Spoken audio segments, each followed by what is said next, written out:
আজি দীৰ্ঘদিন ধৰি অংগনবাদী কৰ্মী আৰু সহায়িকাসকলে তেখেতলোকৰ যি ন্যায্য প্ৰাপ্তিৰ অধিকাৰৰ কাৰণে চৰকাৰৰ বিৰুদ্ধে অসহযোগ আন্দোলন কৰি আছে। আৰু এই আন্দোলনক আমি ছাত্ৰ মুক্তি সংগ্ৰাম সমিতিয়ে নৈতিক সমৰ্থন আগবঢ়াইছোঁ আৰু তেখেতলোকৰ লগত আমি আছোঁ বুলি আজি ঘোষণা কৰিছোঁ।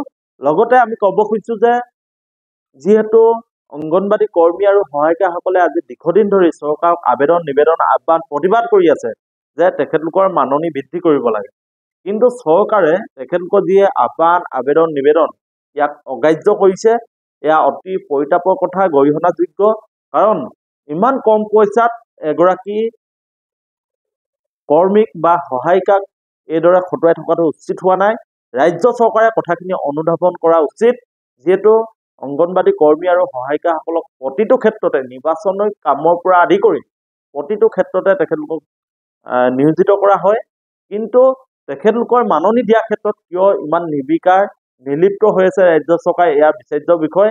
আমি ছাত্ৰ মুক্তি সংগ্ৰাম সমিতিয়ে অসমৰ মাননীয় মুখ্যমন্ত্ৰী ডক্টৰ হিমন্ত বিশ্ব শৰ্মা ডাঙৰীয়াক আমি জনাব খুজিছোঁ যে অংগনবাদী কৰ্মী সহায়িকাসকলৰ যি মাননি, এই মাননি আপোনালোকে বৃদ্ধি কৰক। আৰু লগতে আপোনালোকে বাজেটত যি অংগনবাদী কৰ্মী সহায়িকাসকলৰ কাৰণে যি ধন ধাৰ্য কৰিব লাগিছিল, ইয়াক নকৰাক লৈও আমি ক্ষোভ প্ৰকাশ কৰিছোঁ আৰু চৰকাৰক ক'ব খুজিছোঁ যে আপোনালোকে প্ৰকৃতাৰ্থত যদি নিবনুৱা সমস্যাৰ সমাধান বিচাৰে, প্ৰকৃতাৰ্থত যদি অসমৰ উন্নতি বিচাৰে, তেতিয়াহ'লে অংগনবাদী কৰ্মী আৰু সহায়িকাসকলক লৈ আপোনালোকে হেতালি নেখেলিব। আপোনালোকে লাখ লাখ হিতাধিকাৰী সৃষ্টি কৰিছে, তেনেস্থলত কিয় চৰকাৰৰ হৈ কাম কৰি থকা বা আমাৰ নতুন প্ৰজন্মক পোহৰ বিলাই থকা, শিশুসকলক পোহৰ বিলাই থকা অংগনবাদী কৰ্মী আৰু সহায়িকাসকলক আপোনালোকে উচিত মূল্য দিব নোৱাৰিব? এয়া আটাইতকৈ ডাঙৰ প্ৰশ্ন। আৰু এই যি প্ৰশ্ন অৱকাশ হৈছে, ইয়াৰ সমাধান হ'ব লাগিব।